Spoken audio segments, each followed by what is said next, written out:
moldar, vem moldar. Nós te adoramos, Deus. Chora, canta lá, bara, bara, bara, bara, bara, bara. Ele, bara, bara, bara, bara, bara, bara, bara, bara, bara, chora, canta, bara, bara, chora, canta.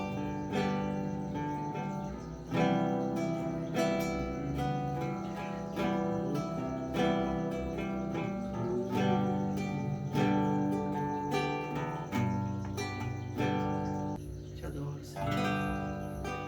Te adoro, Deus meu. Escuto a tua voz e ela me acalma a alma. Escuto a tua voz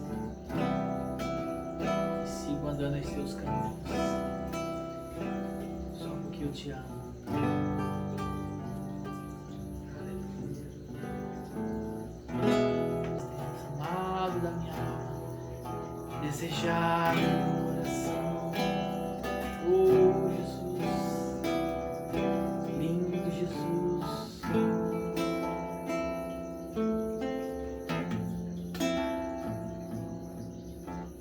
Eu te adoro.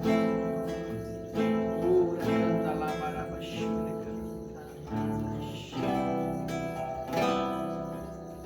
adoro, Senhor. Confortante a tua presença. Confortante a tua presença. Ela acalenta o meu coração. Traz paz, sossego e descanso que eu só encontro em ti. Eu te adoro. Te adoro, te adoro, te adoro, te adoro, te adoro, te adoro.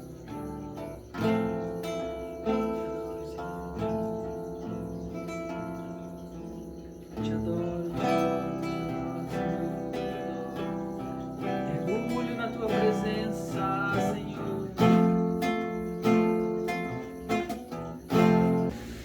Te adoro, Deus, te adoro. Muito obrigado por tua presença, manifestando o teu amor dentro dos nossos corações. Te agradecemos pelos teus dons, pela prosperidade, pela saúde, pela paz, pelo cuidado que o Senhor tem nos dado todos os dias.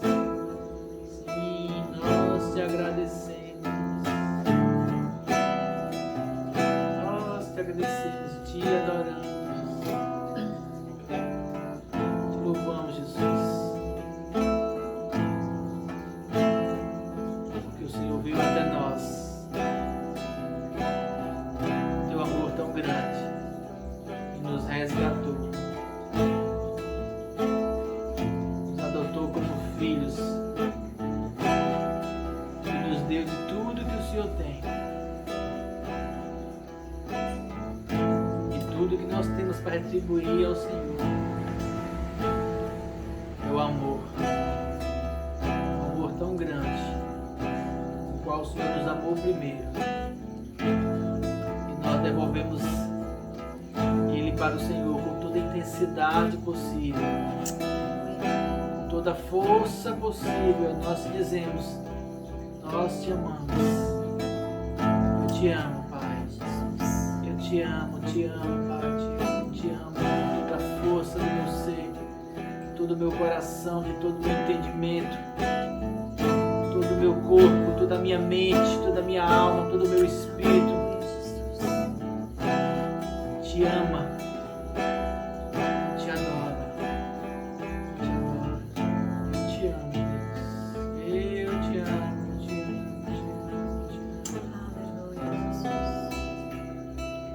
Fala conosco nesta noite. E temos o cuidado de te dar toda a honra, toda a glória. Toda a majestade pertence ao Senhor. Nós te adoramos. Nós te adoramos. Aleluia. Amém? Boa noite. Boa noite a você que está aqui.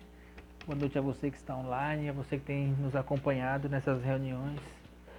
Nós louvamos a Deus por sua vida, porque nós sabemos que a cada dia você tem crescido mais no Senhor. E esse é o nosso objetivo. Fazer com que você possa crescer na presença de Deus. Esse é o nosso objetivo. Fazer com que você possa mergulhar mais nele. Esse é o nosso objetivo, esse é o propósito do nosso coração. Fazer com que você consiga enxergar a largura, a altura, a profundidade, a intensidade, a dimensão do amor de Deus, que excede qualquer entendimento, mas que você possa ter uma noção clara de você, do quanto Ele te ama. Você ter um preenchimento, que você possa ter um preenchimento dentro do seu entendimento, da intensidade com a qual Deus tem te amado e se importa com você. Esse é o propósito que Ele colocou nos nossos corações, despertar você para isso. Amém? Aleluia! Te agradecemos, Jesus, por Tua palavra revelada aos nossos corações. Você pode olhar no título que tem aí na live, mordomia. Mordomia é uma palavra que tem um sentido diferente aqui no Brasil, na língua portuguesa brasileira. Quando a gente fala em mordomia, a pessoa pensa logo no sujeito boa vida, né? Ei, o cara tá na mordomia. Que mordomia é essa, rapaz? Não tá fazendo nada. Tá no descanso. Só que mordomia, ela tem um sentido diferente. Mordomia vem da palavra mordomo. E mordomo quer dizer servo. Quer dizer gerente. Alguém que é designado por um dono, por um proprietário, a gerenciar alguma coisa. Só que não é só um servo ou um mero funcionário. O mordomo ele tem uma abrangência maior, mas também ele tem uma relação de confiança maior. E hoje nós queremos falar dessa condição de mordomia que Deus nos colocou, que Deus nos outorgou, essa posição que Deus colocou em nós. Nas religiões tradicionais, na teologia tradicional, se fala muito sobre mordomia. Eu lembro que quando eu era menino pequeno, na Igreja Batista, a gente falava muito sobre mordomia. Tinha muitos estudos sobre ser mordomo de Deus, o estudo da mordomia. Inclusive é uma matéria nos seminários teológicos sobre a mordomia de Deus. Com o advento das religiões neopentecostais e, consecutivamente, essa noção de prosperidade em Deus, o estudo de mordomia ele ficou meio que distanciado e, em muitos casos, até deturpado, porque criou-se um sentido de Deus me deu, é meu, faço com isso o que eu quiser. E isso trouxe a condição de utilizar os atributos de Deus dentro do mundo natural. Dentro das condições naturais. E isso, consecutivamente, abriu porta para quê? Para a vaidade.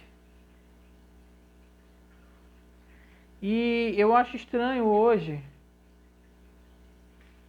eu já me peguei nessa situação, mas eu acho estranho quando eu vejo pessoas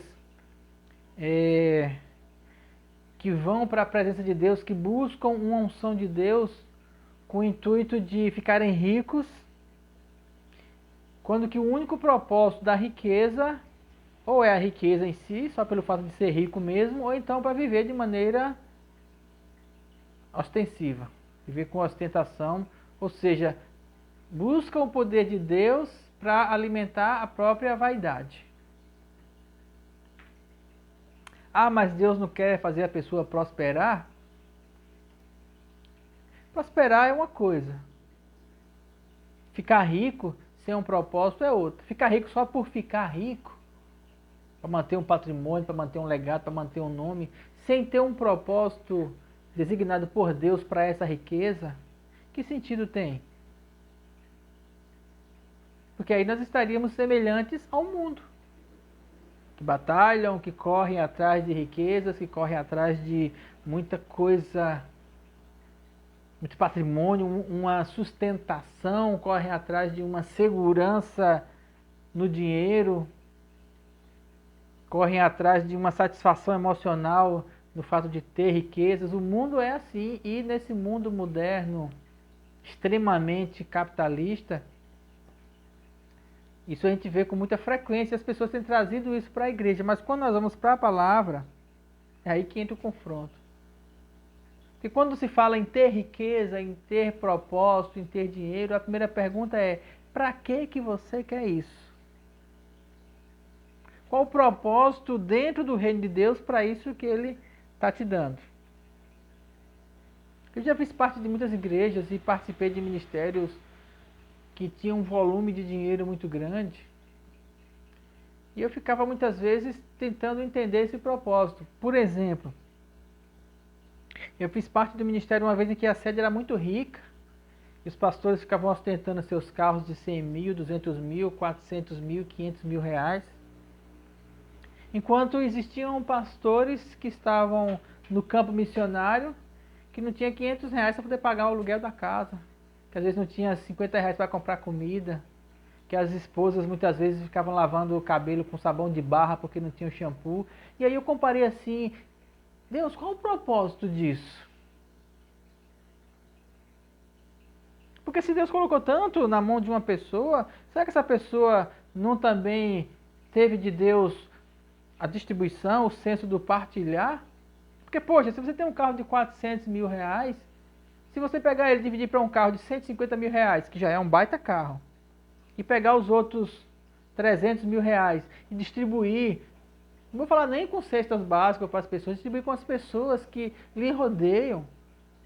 Dá uma parte para quem tem um carro de 10 mil para comprar um de 20, dá 10 para um, dá 5 para outro, dá um dinheiro para outro pagar o aluguel, para outro fazer uma feira, distribui isso aí. E o que eu ouvia muitas vezes nessas reuniões era: irmão, eu orei para ter isso aqui, e você quiser ter, vai e ore também. E eu não consegui compactuar com isso dentro da visão do evangelho que eu tenho hoje. E quando eu vou lá para esse fundamento da mordomia de Deus, do ser mordomos de Deus, eu percebo de como o evangelho da prosperidade de hoje está muito igual à prosperidade do mundo. Ao ter riquezas, ao se sentir, a vaidade, a terem abundância, prosperidade de ter 20 carros na garagem, de ter 3, 4, 5 empresas e viajar para vários lugares. Não que isso seja errado, mas quando eu tenho essas coisas sem um propósito de Deus, eu não estou entendendo a mordomia na qual Deus me colocou. Eu não estou entendendo a posição de servo. O que é que Deus quer que eu faça com isso? O que é que Deus quer que eu... O que é que Deus quer que eu... Como é que Deus quer que eu gerencie aquilo que Ele colocou nas minhas mãos? E aí nós vamos para a Bíblia. Vamos começar com um exemplo de Mateus 25, 14 a 30. Mateus 25, 14 a 30. Eu quero que você abra lá. Essa é uma parábola bastante conhecida. E ela traz para nós um sentido muito claro do que Deus quer fazer em nossas vidas. E como Deus quer que nós gerenciemos as coisas que Ele tem nos dado. Mateus 25, a partir do versículo 14. A parábola dos talentos. Pois será como... O que será como? Jesus estava falando sobre o assunto aqui do reino dos céus. E ele fala na parábola anterior sobre as 10 virgens. E aí ele vai para a parábola dos talentos. Pois o reino de Deus será como um homem que, ausentando-se do país, chamou seus servos e lhes confiou seus bens. Um homem rico foi sair para um lugar, chamou os servos e confiou a ele bens. O mordomo é confiado algo a eles, é dado algo a ele para tomar conta. A um deu 5 talentos, a outro 2, a outro 1, a cada um segundo a sua própria capacidade. Então partiu. Já para a gente explicando, então esse homem que foi para outro país, na parábola aqui, é Deus. Os servos somos nós. E aí Deus então pegou e distribuiu talentos, distribuiu dons, distribuiu capacidades, distribuiu atribuições segundo a capacidade. Segundo cada um poderia suportar, ou segundo cada um poderia executar, porque as pessoas elas têm capacidades, personalidades e diferentes. Ninguém é igual a ninguém. E então ele partiu. Versículo 16. O que recebera 5 talentos, saiu imediatamente a negociar com eles e ganhou outros 5. Do mesmo modo, o que recebera 2, ganhou outros 2. Mas o que recebera 1, saindo, abriu uma cova e escondeu o dinheiro do seu senhor. Depois de muito tempo, voltou o senhor daqueles servos e ajustou contas com ele. Então, aproximando-se, o que recebera 5 talentos, entregou outros 5, dizendo: Senhor, confiaste 5 talentos, e eis aqui outros 5 talentos que ganhei. Disse-lhe o Senhor: Muito bem, servo bom e fiel. Foste fiel no pouco, sobre o muito te colocarei. Entra no gozo do teu Senhor. E aproximando-se também o que recebera 2 talentos, disse: Senhor, 2 talentos me confiaste, e aqui tens outros 2 que eu ganhei. Disse-lhe o Senhor: Muito bem, servo bom e fiel, foste fiel no pouco, sobre o muito eu te colocarei. Entra no gozo do teu Senhor. Chegando ao fim, o que recebera 1 talento disse: Senhor, sabendo que és homem severo, que ceifas onde não semeastes e ajuntas onde não espalhaste, receoso escondi na terra o teu talento. Aqui tens o que é teu de volta. Respondeu-lhes, porém, o Senhor: Servo mau e negligente, sabias que ceifo onde não semeei e ajunto onde não espalhei.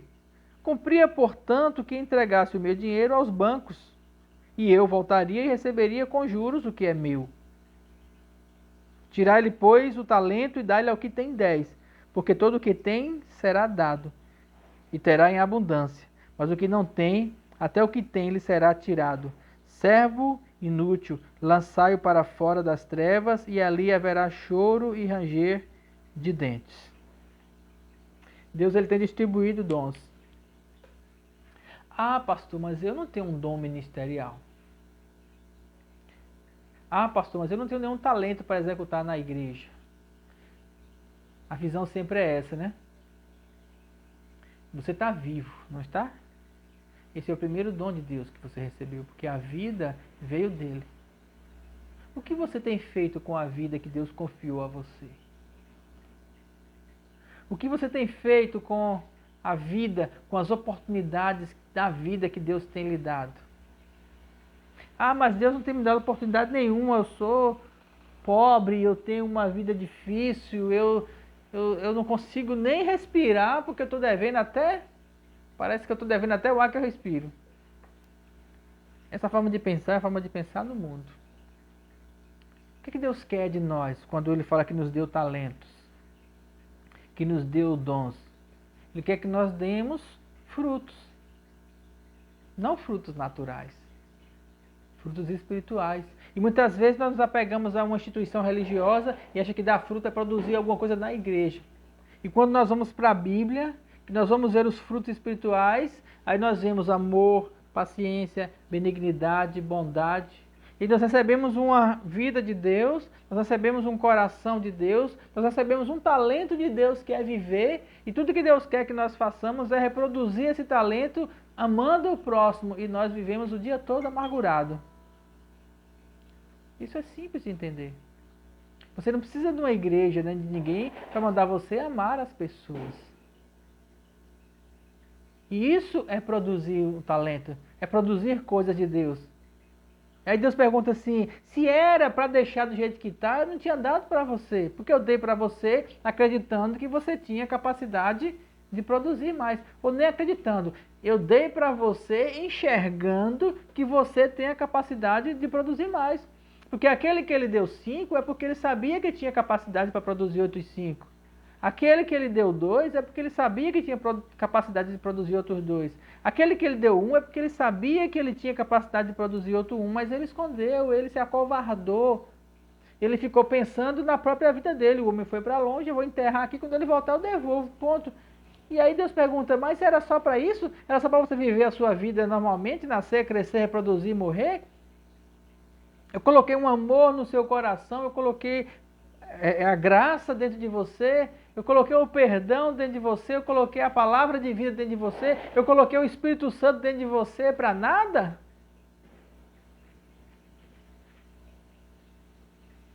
A gente precisa procurar entender as coisas de Deus para andar nesse caminho aí. Aí Deus pega um homem aquele que colocou a capacidade de 12 milagres, e o homem então com esses 12 milagres ajunta um monte de dinheiro, e aí chega o dia da prestação. Porque vai ter o dia do ajuste de contas. Com certeza vai ter o dia do ajuste de contas. Nossos talentos, eles são dons que nós recebemos de Deus. São dádivas que Deus tem nos dado. E o que nós temos feito com esses dons?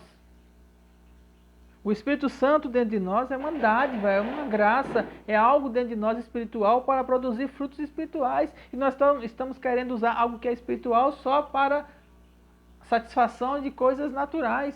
Eu vou orar a Deus para ter um celular novo, vou orar a Deus para ter um carro novo, vou orar a Deus para ter um emprego melhor, vou orar a Deus para poder viajar para todo canto. Essas coisas, elas são lícitas? São, isso não é errado. Mas esse é o propósito da sua vida? Não tem algo a mais do que isso? Porque se esse for o propósito, só de viver por viver, você está vivendo igual qualquer pessoa mortal. Só que nós não somos igual qualquer pessoa mortal, nós somos filhos de Deus. O nosso galardão, a nossa herança, aquilo que nós somos de fato, vai se manifestar quando nós chegarmos no céu. Enquanto nós vivemos aqui na terra, nós temos que manifestar já esse céu, essa espiritualidade, essa vida que nós vamos viver lá. O Espírito Santo está em nós para isso, para manifestar essa graça de Deus. Como?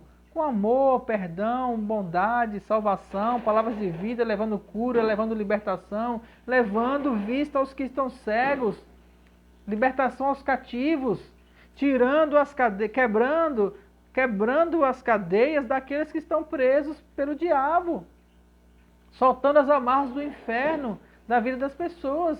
São esses os frutos que nós precisamos dar, e não juntar dinheiro, não viver de forma dissoluta.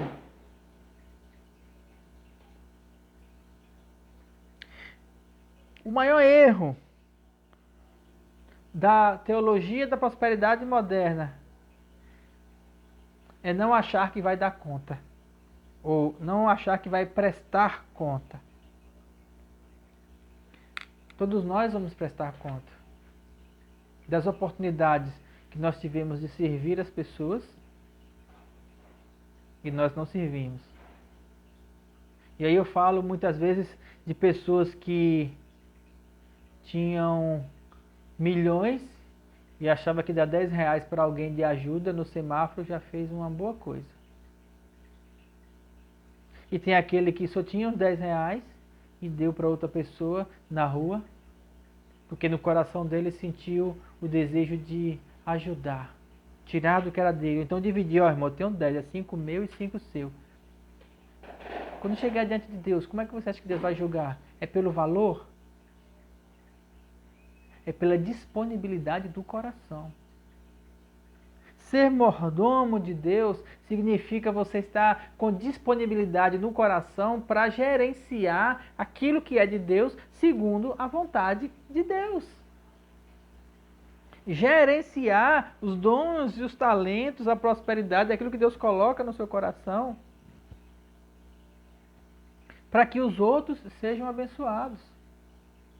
Uma coisa que eu sempre me prontifiquei, sempre me prontifico, a ajudar as pessoas, a fazer alguma coisa, aquilo que tiver ao meu alcance, para que abençoar o outro. Por exemplo, sair da igreja, olhar quem está no ponto do ônibus, olhar quem vai a pé, procurar saber quem é que vai para o mesmo caminho que eu. Quantas vezes nós colocamos, vou dizer isso aqui, mas vai ficar gravado, mas que o Detran não escute. Quantas vezes nós colocamos 10 pessoas dentro de um Classic da Chevrolet?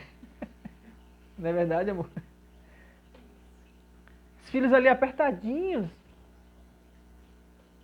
de colo de pessoas que elas nem conheciam, mas não, eu vou levar em casa. Mas é seu caminho? É meu caminho, eu estou de carro, todo caminho é caminho. Eu fazia às vezes uma volta assim, ó, para deixar as pessoas em casa. Depois dos cultos, à noite, dificuldade de pegar transporte. Quantas vezes você coloca no seu coração o desejo de chamar alguém depois do culto, falar assim, ei, vamos ali comer uma pizza, eu vou pagar para você. Vamos comer um sanduíche, eu vou pagar para você. A disponibilidade de servir, do semear, do dar às pessoas. Mas aí tem aqueles que ficam só de olho também, que vão estar sempre querendo ofertar, vou estar na fala dele porque eu sempre botei de graça. Esse aí não aprendeu ainda. Está sempre na necessidade.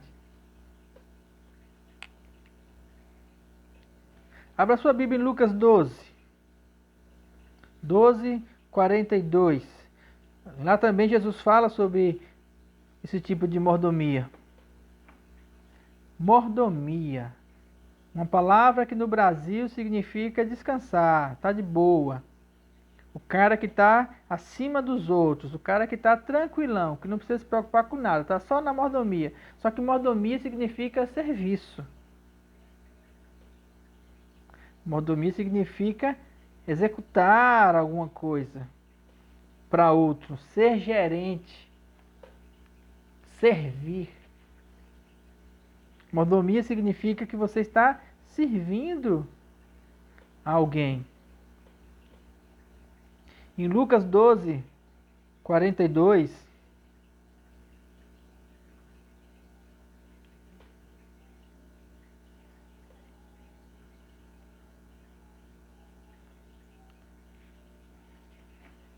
está escrito assim: quem disse o Senhor?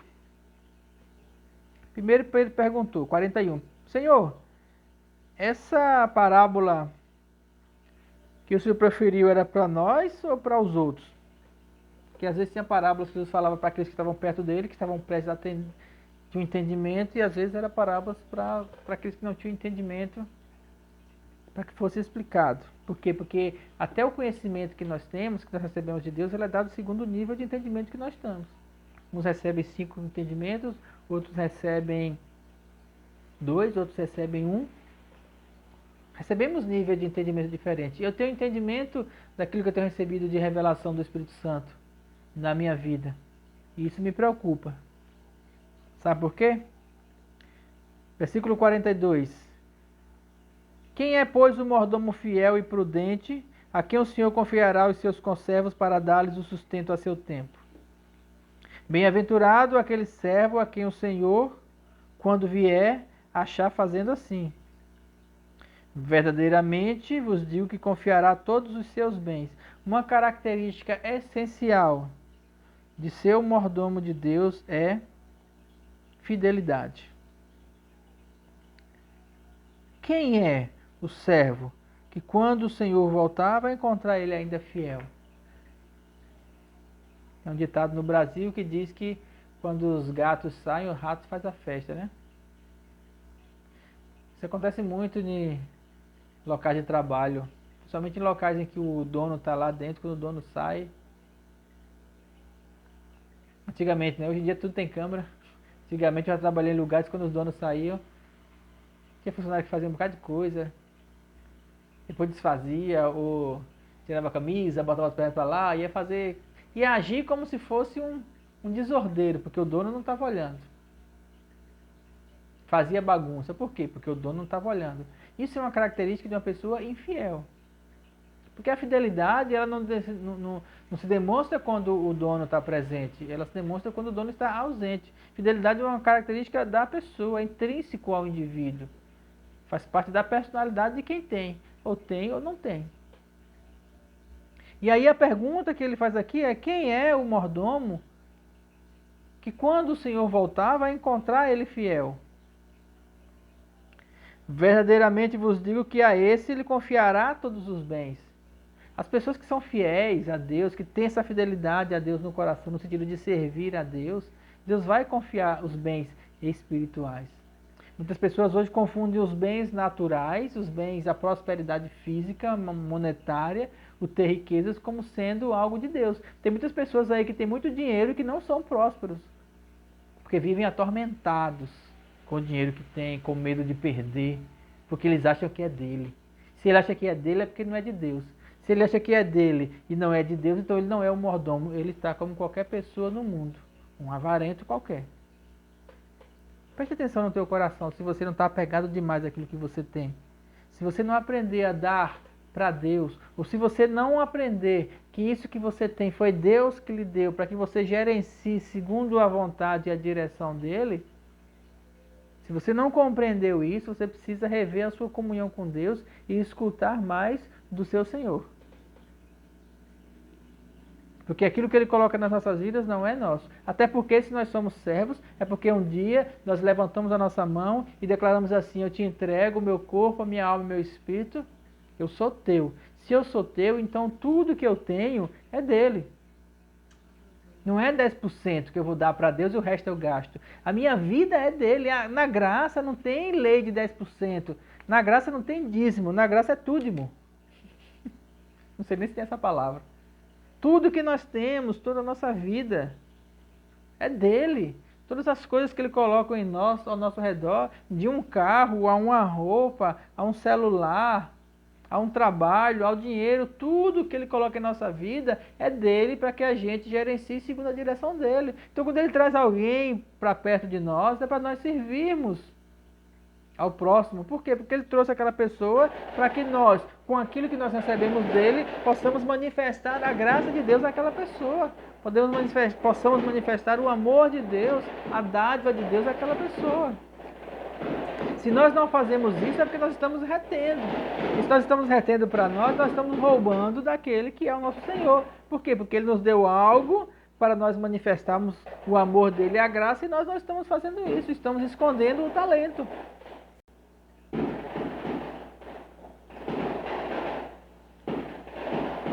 Se aquele servo disser consigo mesmo: meu senhor tarda em vir, e passar a espancar os criados e as criadas, a comer e a beber e embriagar-se, virá o senhor daquele servo em dia em que ele não espera e em hora em que não sabe, e castigá-lo-á, lançando-a a sorte com os infiéis. A sorte dos infiéis é a perdição. Aquele servo, porém, que conhece a vontade do seu senhor e não se aprontou nem fez segundo a vontade, será punido com muitos açoites. Aquele, porém, que não soube a vontade do Senhor e fez coisas dignas de reprovação, levará poucos açoites. Jesus aqui fala dois tipos de servos. Primeiro, aquele servo que conheceu a vontade do seu Senhor e não se aprontou, nem fez segundo a sua vontade, será punido com muitos açoites. Aquele servo que sabia o que era para fazer e não fez, o castigo desse será terrível. Por quê? Porque ele sabia. Ele sabia o que era para fazer. A quem muito é dado, muito é cobrado. Se você quer muito, saiba que você vai ter que responder pelo tanto que você recebe. Por isso que ele fala assim: ai dos ricos no juízo, porque eles já tiveram o seu conforto. Receberam algo de Deus e usaram para si. É ruim ser rico? Não, não é ruim. Só que qual é o objetivo da riqueza? Se não tiver um objetivo em Deus, é morte. É tristeza. É a sorte junto com os infiéis. Mas aquele servo que não soube a vontade do seu Senhor e fez coisas dignas de reprovação,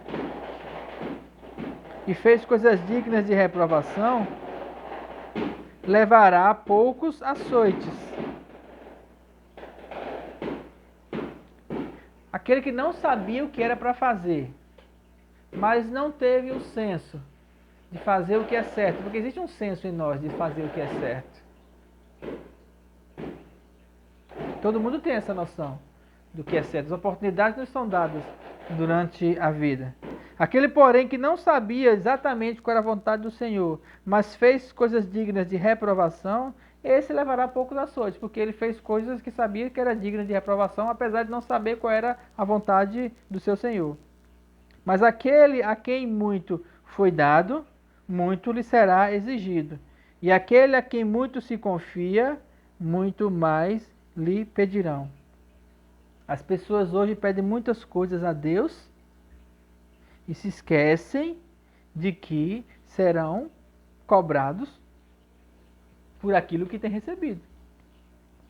Por isso que eu falei que é preocupante aquilo que eu recebo de Deus. O talento, o dom que eu recebi do Senhor para ensinar a palavra, para ministrar, para pastorear, eu tenho um zelo muito grande com isso. Sabe por quê? Porque eu vou ser cobrado por isso. Se eu recebo um dom do Senhor de impor as mãos sobre as pessoas e elas serem curadas, e chega uma pessoa na minha frente e fala assim, ora por mim para que eu seja curada, e eu não oro por essa pessoa, eu vou ser cobrado diante de Deus por isso. Se eu sei que eu tenho esse dom. Se eu sei que eu tenho um dom de Deus para orar para as pessoas elas serem curadas, e quando a pessoa vier para mim dizendo assim, pastor, ora por mim, eu disse assim, não vou orar por você porque você não tem dinheiro para me pagar, ou eu cobrar por isso, eu vou ser cobrado diante do Senhor no dia do julgamento. Se eu recebo um dom de ensino do Senhor, e eu sou chamado para ministrar numa igreja, e eu falo assim, eu não vou por menos de 10 mil reais de cachê, de oferta voluntária, eu vou ser cobrado diante do Senhor por isso, porque eu recebi um dom de Deus, e eu estou mercadejando a graça de Deus a meu favor. Isso é muito sério. E as pessoas não têm se apercebido isso hoje em dia. Ou se aperceberam, estão como aqueles servos infiéis que sabiam qual era a vontade do Senhor e assim não fizeram. Talvez tenha aqueles, com certeza tem aqueles que estão meio que titubeando no meio da religião, fazendo as coisas que foram ensinadas a eles a fazer, mas que não sabem direito qual é a vontade do Senhor. Esses precisam buscar a presença de Deus, precisam entrar em comunhão para escutar direto do Senhor qual a direção, perceber a verdade. Mas aqueles que têm recebido dons do Senhor, aqueles que têm conhecimento da palavra, e mesmo assim estão mercadejando a palavra de Deus, estão sendo servos infiéis. No caso deles lá, eles não estão nem fazendo como aquele servo que enterrou o talento. Eles estão pegando o talento, receberam 5 talentos, desses 5 eles fizeram mais 5 talentos, mas quando o Senhor veio pedir, eles vão dizer assim, não, isso aqui é meu. Eu consegui, é meu. Esse aí é o servo infiel. Ele pega o talento, ele reproduz isso no natural e diz, agora é meu, vou enriquecer com isso. Vou pegar o talento que o meu Senhor me deu e fazer com que isso gere mais dinheiro para mim. Gere mais prosperidade para mim, porque eu quero viver numa boa. Eu quero ser o Senhor. E aí, quando o Pai nos chamar para o julgamento, ele vai dizer assim, você pegou das minhas coisas espirituais e quis mercadejar ela por coisas naturais. Mostre as suas mãos, e as mãos vão estar vazias de talentos espirituais. E as contas cheias de dinheiro natural, de riquezas naturais, que a traça e a ferrugem corrói. Só que essas coisas, queridos, elas estão no nosso coração. Não é uma questão de ter ou não ter. Eu não estou pregando aqui que as pessoas devam ser pobres, que não devam ter patrimônio, ou que não devam ter carro, ou não devam ter essas coisas. A questão não é não ter. A questão é por que eu tenho? Por que Deus colocou isso na minha vida? Qual é o propósito disso? Em Deus, dentro do reino de Deus, qual é o propósito de ter uma empresa? Qual é o propósito de ter um carro? Qual é o propósito de ter um trabalho? Qual é o propósito de ter as coisas que Deus coloca na minha vida? Qual é o propósito de ter um dom de tocar? Qual é o propósito de ter uma voz para cantar? Qual é o propósito de ter uma capacidade de pregar? Qual é o propósito disso? É fazer com que as pessoas se convertam ou é fazer com que o meu nome seja engrandecido? É fazer com que as pessoas elas sejam libertas do inferno e vão para o céu, ou só encher um galpão com um bocado de gente para poder manter o status e o financeiro? Qual é o propósito de eu ter 10 mil pessoas me seguindo no Instagram ou no YouTube?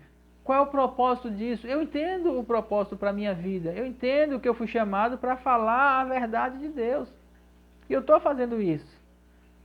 Estou procurando fazer isso, estou procurando ser diligente naquilo que Deus colocou na minha vida. Mas é preciso estar atento para o que tem acontecido no mundo religioso de hoje, principalmente no mundo do gospel. De vaidades, de riquezas, de dinheiro, de status, de shows, de fama, assédio do mundo. E aí a vaidade enche o coração. E aí vem os carros, aí vem as viagens, aí vem os iates, essas coisas todas. E eu acredito que tudo isso é prosperidade de Deus para mim. E as pessoas que estão lá de fora, olham e falam assim, cadê Deus nisso aí? Cadê o amor? Cadê o partilhar? Cadê a graça? Cadê Jesus nessa igreja que eu não vejo?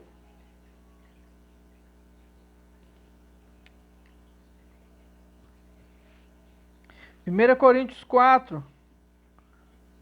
Paulo escreveu algo a respeito daquilo que nós somos em Deus.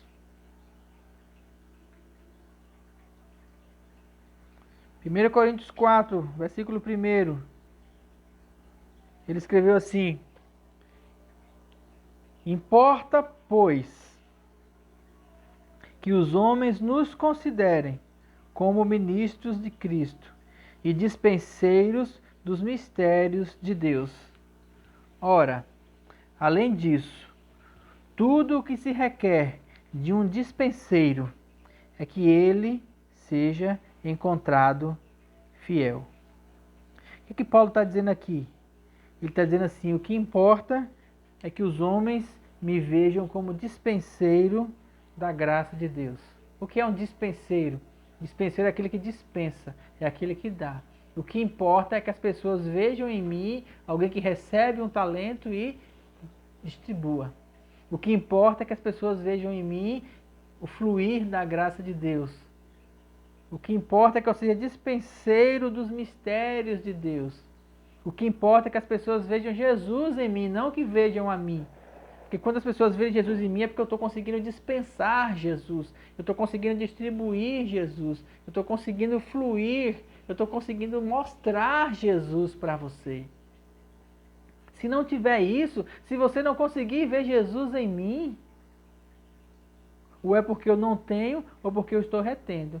Ou se eu não tenho, ou se eu estou retendo, eu estou sendo infiel. Ora, além disso, o que se requer dos dispenseiros é que cada um deles seja encontrado fiel. E qual é a fidelidade do dispenseiro? Qual é a fidelidade do mordomo? A fidelidade do dispenseiro, a fidelidade do mordomo é saber que nada do que ele está administrando é dele. Se eu trabalho para um homem, um empresário, e ele me manda levar o carro da empresa para a casa dele, um carro caro, e eu sou parado e alguém pergunta assim, nossa, que carro você está andando? A primeira coisa que eu vou dizer mas não é meu. Eu estou levando para alguém, ele me deixou levar de um lugar para o outro. Eu posso até passar na orla, todo mundo ficar admirando, assim, aquele cara naquele carro. Só que eu sei que ele não é meu. E se alguém me perguntar, sabe o que eu vou dizer? Não é meu. Hoje em dia, nas redes sociais, tem muitos fakes, né? Tem muita gente que tira foto com coisas emprestadas como se fosse sua, para tentar passar uma imagem de prosperidade. Muita gente vai tirar foto em iate, em lancha. Muita gente tira foto em casa dos outros, em varanda de casa dos outros, para dizer que é sua. Eu falo para dizer que é sua mesmo, como se estivesse lá, como se estivesse em um hotel, como se estivesse em outro canto. Muitas pessoas fazem essas coisas assim, fake, para dizer que é o que não é. Mentira, infidelidade. Tudo bem, você quer enganar as pessoas pelas redes sociais, aí é com você e você vai ser julgado segundo isso. Eu considero uma coisa pequena. Mas quando se diz respeito à vida em Deus, daquilo que você tem recebido de Deus e você quer enganar com isso, você quer enganar as pessoas, fica muito claro a infidelidade no coração da pessoa. Fica muito clara a infidelidade no coração da pessoa quando você recebe algo de Deus e você não trata aquilo como sendo de Deus, trata como sendo seu. Faço com ele o que eu quiser. Você vai prestar contas. Eu vou prestar contas. Gálatas 1, Paulo escreve o seguinte. Gálatas 1:1. Apóstolo, não da parte de homens, nem por intermédio de homem algum, mas por Jesus Cristo e por Deus Pai, que o ressuscitou dentre os mortos. A todos os irmãos e companheiros da igreja de Galácia. Paulo ele tinha a noção de quem ele era e de quanto ele tinha entregue a totalidade da sua vida para Deus. E ele fala aqui, olha, eu sou Paulo, apóstolo, não da parte de homens. Eu não recebi o título de apóstolo de homem algum, nem mesmo quando eu fui em Jerusalém. Mas Deus me colocou isso na minha vida, Deus me deu esse dom, Deus me deu essa capacidade para que eu seja dispenseiro da graça de Deus. E aí ele fala assim no versículo 10, porventura eu agora procuro o favor dos homens ou o favor de Deus? Procuro agradar a homens? Porque se eu agradar a homens, não seria servo de Cristo. A quem você serve? Todos nós servimos a alguém.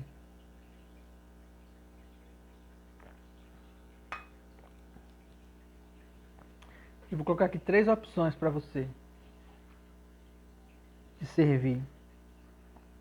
A quem você serve? Você serve a Cristo? Você serve aos homens? Ou você serve ao mundo?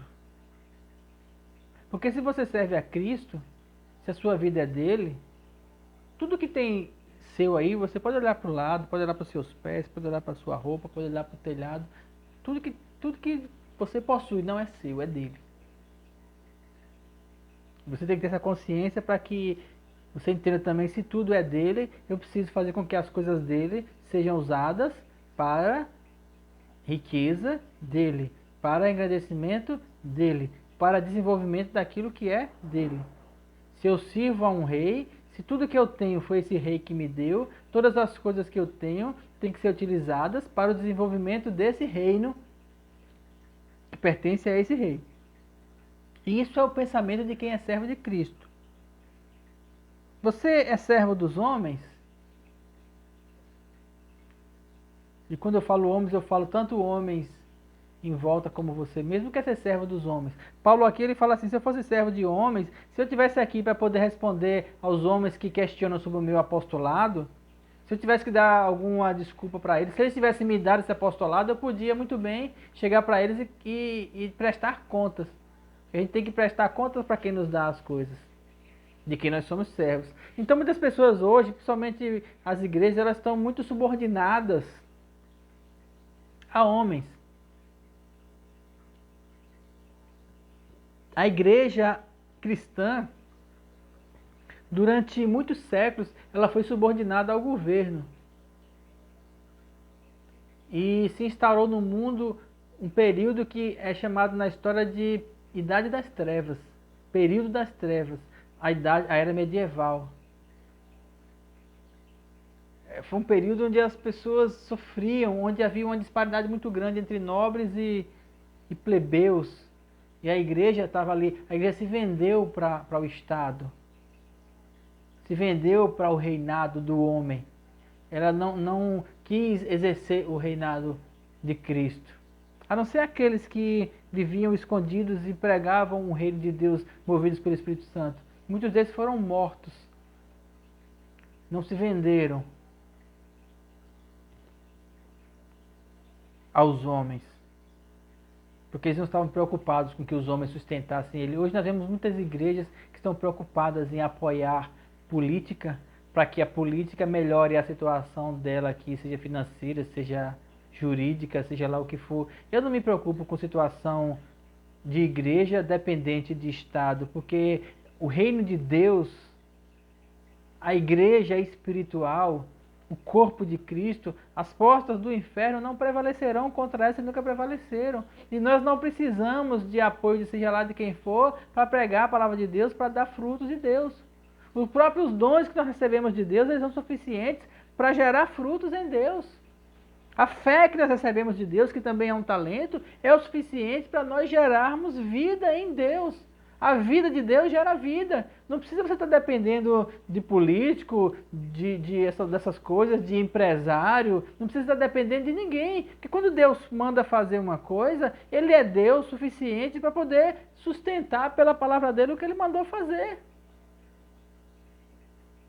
Pelo milagre, porque tudo de Deus é por milagre, é por fé. Então se Deus manda você fazer uma coisa, Deus vai sustentar. Fiz muitos eventos na igreja e nunca pedi nada a ninguém. Falava assim, o evento é esse aqui, ó. Quem quiser participar, participa. Se Deus colocou na sua mão um talento para você utilizar conosco, então você é livre. Colocou na sua mão, a questão é, você é fiel? E nunca faltou nada. Porque quando Deus não encontrava a oportunidade de usar os de casa, Deus mandava os de fora. Uma vez nós fizemos um evento Dia das Crianças, e as pessoas que nos rodeavam, os cristãos, eles ficavam ali choramingando para poder dar uma oferta, para poder comprar um brinquedo. E uma pessoa que nem se diz cristão, chegou e comprou quase todos os brinquedos que foram sorteados. Aliás, nós nem sorteamos, nós damos um brinquedo para cada criança, porque superou a quantidade de brinquedos para a quantidade de criança que teve. Por quê? Porque Deus ele não pôde usar alguém do reino, ele usou alguém de fora, ele usa quem ele quer. Sim, ele quer usar, primeiro os de casa. Por quê? Porque ele deu dons para esse, para quê? Para que frutifiquem. Esses que ele quer usar de forma como mordomos dele, como servos. Ele chama você para ser servo, dá para você um talento, dá para você uma capacidade, fala assim, agora vá, faça. Distribua. Utilize isso aí, porque se você pegar e granjear esses 5, vai ter mais 5, e aí você vai receber também daquele que não fez nada. Só que se esse não faz, se esse retém, ele tira do mundo e coloca na igreja, para cumprir o propósito dele. Você serve a quem? Você serve a Cristo? Você serve aos homens? Ou você serve ao mundo? O que é servir ao mundo? Servir ao mundo é com toda a minha vida estar voltada para a satisfação das coisas do mundo. Daqui. Tudo que diz respeito ao mundo natural. Eu não penso em nenhum momento no reino espiritual. Eu não penso em nenhum momento em manifestar a graça de Deus. Eu não penso em nenhum momento em ser dispenseiro do amor e da graça de Deus. Eu não penso em nenhum momento em que as pessoas estão indo para o inferno e nós precisamos tirá-las do inferno para levar para o céu. Eu só penso no meu umbigo, no meu mundo natural. Aí esse é o meu servo. É esse que me domina. Quando você olha para dentro de você, você precisa entender quem é que domina sobre você.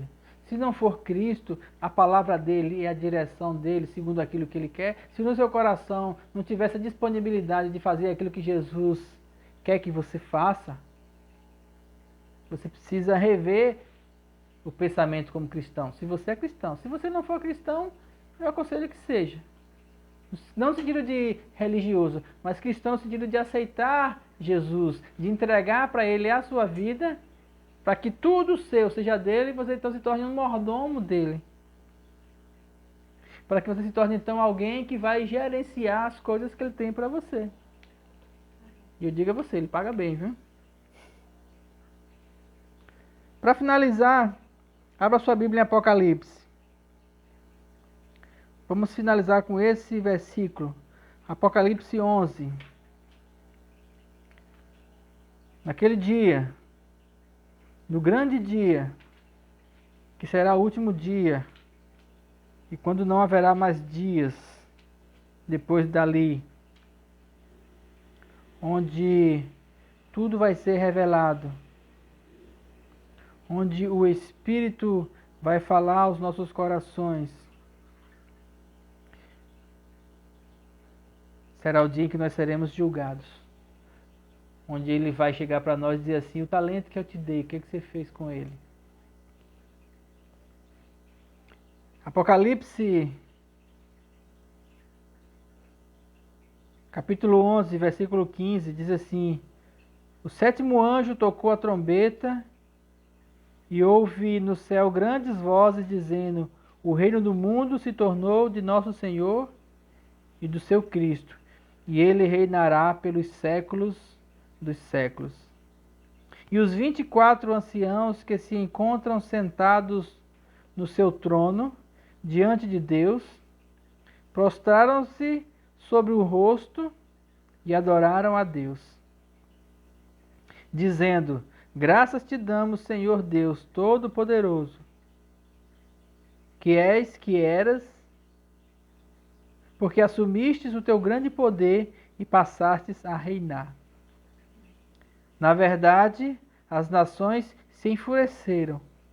Chegou, porém, a tua ira, e no tempo determinado para serem julgados todos os mortos, para se dar galardão aos teus servos, os profetas, aos santos e aos que têm o teu nome, tanto aos pequenos como aos grandes, e para destruírem os que destroem a terra. Então abriu-se o santuário de Deus, que se acha no céu, e foi vista a arca da aliança do seu santuário, e sobrevieram relâmpagos, vozes, trovões, terremoto e grande saraivada.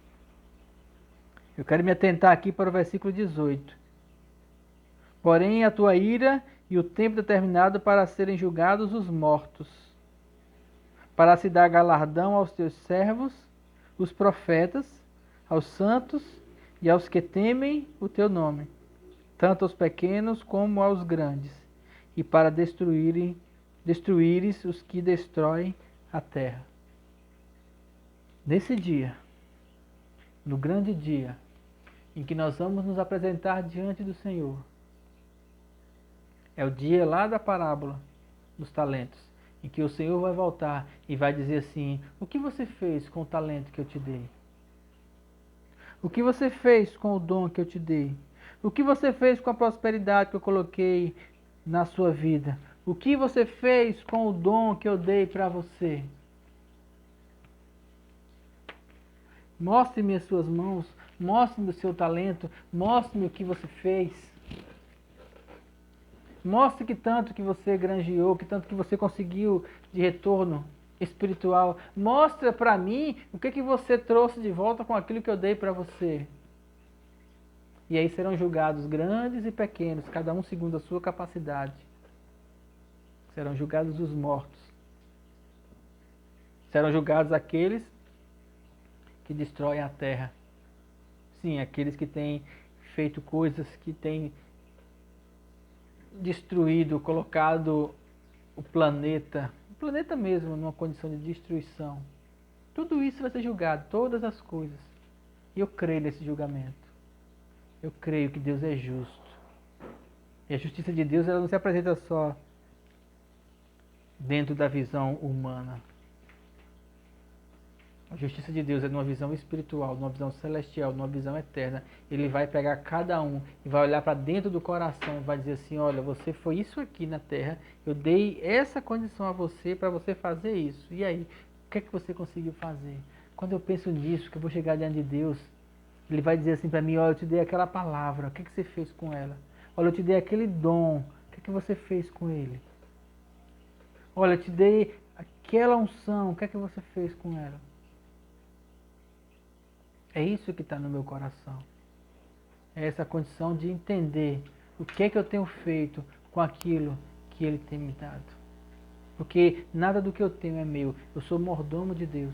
Porque até um dom de cantar que eu tenho não é meu, foi Ele que me deu. E se eu tenho um violão, e se eu tenho um carro, e se eu tenho uma casa, e se eu tenho uma família, Deus me deu uma família, Ele vai chegar diante de mim e falar assim, o que é que você fez com seus filhos, com os filhos que eu coloquei diante de você? Que tanto você amou, que tanto você educou, que tanto você direcionou eles para a minha presença. Já pensou que a responsabilidade de chegar diante de Deus e Deus dizer assim, eu coloquei filhos para que você colocasse os seus filhos para a minha presença e você deixou eles à vontade no mundo. Eu falei para você, ensina a criança o caminho que deve andar. E você não ensinou, por quê? Eu não quero ficar sem resposta diante do Senhor. Diante do meu Senhor. Eu quero ser um servo fiel. Ainda que eu sei que eu tenho sido infiel em tantas coisas. Mas no meu coração eu tenho colocado o desejo de melhorar mais. E eu não estou preocupado com riquezas, com o que eu vou ter, com o que eu vou deixar de ter. Um dia desses perguntaram para mim assim, olha, eu vou jogar na Mega Sena, se eu ganhar eu vou te dar o dízimo, tá? Falei, amém. Tu quer? Falei, mas é claro que eu quero. E tu vai fazer o que com o dinheiro? Falei, o que se faz com o dinheiro? Gasta. Se Deus colocar na minha mão 10% de uma oferta de, sei lá quanto, de 30 milhões, colocar 3 milhões, eu vou gastar todinho no reino. Eu vou entrar no quarto e vou dizer assim, Espírito Santo, o que é que eu faço com isso? E Ele vai me dizer onde eu vou colocar, onde eu vou aplicar, se eu vou comprar prédio para a igreja, se eu vou fazer tudo de cesta básica, se eu vou comprar remédio, se eu vou... Não sei. O que não falta aí são ações para ser feitas. Olha lá, se eu vou passar muito tempo com esse dinheiro, pode ser que no instante eu gaste todo de novo. Mas por que eu vou gastar? Pelo menos eu acho que 3 milhões para gastar até o final da minha vida, servindo. Se Deus colocar na minha mão, a primeira pergunta é, Senhor, mestre meu, dono da minha vida, o que é para eu fazer com isso? Olhe para a sua vida, olhe para as suas coisas, olhe para o que Deus colocou diante de você e pergunte assim para Ele, o que é que o Senhor quer que eu faça com isso? Ele vai dizer para você, Ele vai dar uma direção, aí você vai começar a andar no propósito de Deus, sendo um mordomo, sendo um gerente, sendo um servo fiel. Amém? Pai, nós te louvamos por teu cuidado em nossas vidas. Sim, Deus. Te agradecemos por tua graça e verdade. Te agradecemos por teu amor infinito que tem a cada dia nos feito te conhecer mais. Nós te pedimos forças, Pai. Pedimos forças para continuar nessa jornada com fidelidade, verdade e amor. Para que nós possamos usar dos talentos que o Senhor tem nos dado para levar os outros a te conhecer, para levar os outros a andar no teu amor e andar na tua graça. É o que nós precisamos, Deus. É o que está no nosso coração. Nós te agradecemos e te louvamos por tudo. Em nome de Jesus. Amém. Amém, queridos? Muito obrigado por você estar participando conosco dessa reunião, desse momento de adoração. Que Deus seja louvado na sua vida. Que você possa cada vez mais se aproximar dele e crescer na graça e na presença do Senhor. Em nome de Jesus.